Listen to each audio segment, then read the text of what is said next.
This is Fiakari, and today's subject is craft names or spiritual names.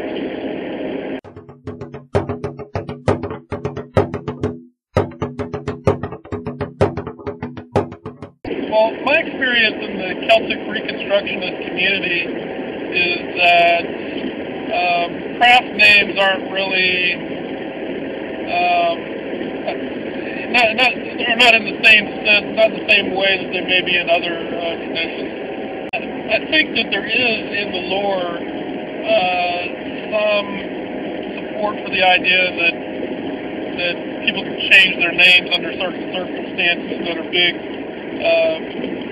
major events in their lives. Take the story of Cuchulainn, for example.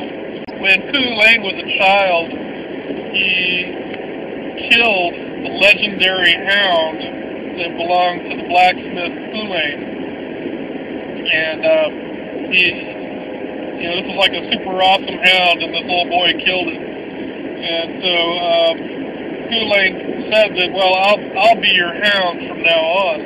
I'll protect your tribe. I'll be your guard dog, basically. And so that's how he got his name, Cuchulainn, which means hound of Cuchulainn. So I think that illustrates that the way that you may change your name or get your name that you're known by is by major events. Something major happens that identifies you or defines who you are. That becomes your name. But there's a few differences between that and the crafting. One, he didn't give himself the name. Okay, the name was given to him by the tribe, by his people, and I think that's a pretty important distinction because in Celtic Reconstructionism, it's all about tribes. It's about your people, about your relationship with your people.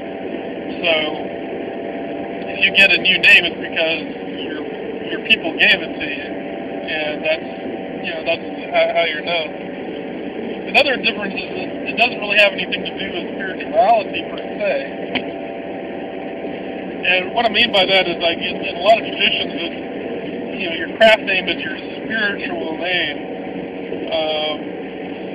as distinct from your mundane, everyday name. And you don't really have that distinction in the Celtic worldview. There's not a distinction between the spiritual and the mundane. So there wouldn't be that kind of distinction in your name. Not like for example, Buddhists. If you become a Buddhist monk, you change your name, you shave your hair, you give away your possessions, all that, and you change your name. And that's kind of like, but I think there's two parts to that kind of a name change. One is the spiritual, mundane distinction, and the other is that it's a major life event, that you're basically reborn, you're a new person, kind of a thing. So it's not like your spiritual name versus your regular name. It is your name. It becomes your name. So in the Celtic Reconstructionist worldview, there's not that kind of distinction. But I think there would be a case for changing your name because it's a major life change. Like for me, becoming a Celtic Reconstructionist has completely changed my life. I've done a 180 as far as like my way of looking at things, my political views, if you will, my way of understanding the world. I mean, it's completely different. It's major life-altering kind of thing. So it would make sense if I changed my name to recognize that. Now, I do have a craft name, if you will. Fiakari is not it, actually. It's personal. It's not something that I share with people. It came to me as part of my revelation a very sudden event that had to do with craft names and finding names that's where I draw the starting line. That's where it started. That's where I began. That instance began approaching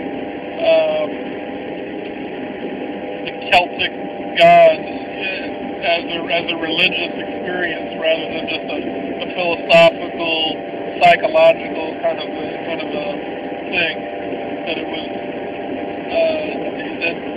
at that point it became deeper than that.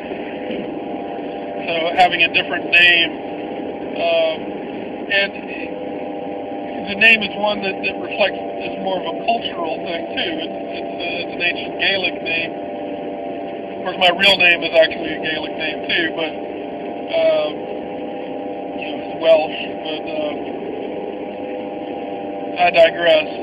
It's not so much about distinguishing our spiritual from the mundane. It's more about our embracing the culture and identifying with the culture and acknowledging a major change in our lives. At least that's my experience. It's actually not something I've really discussed with a lot of other CRs. So, your mileage may vary, but that's basically the way that I look at it. That's been my experience.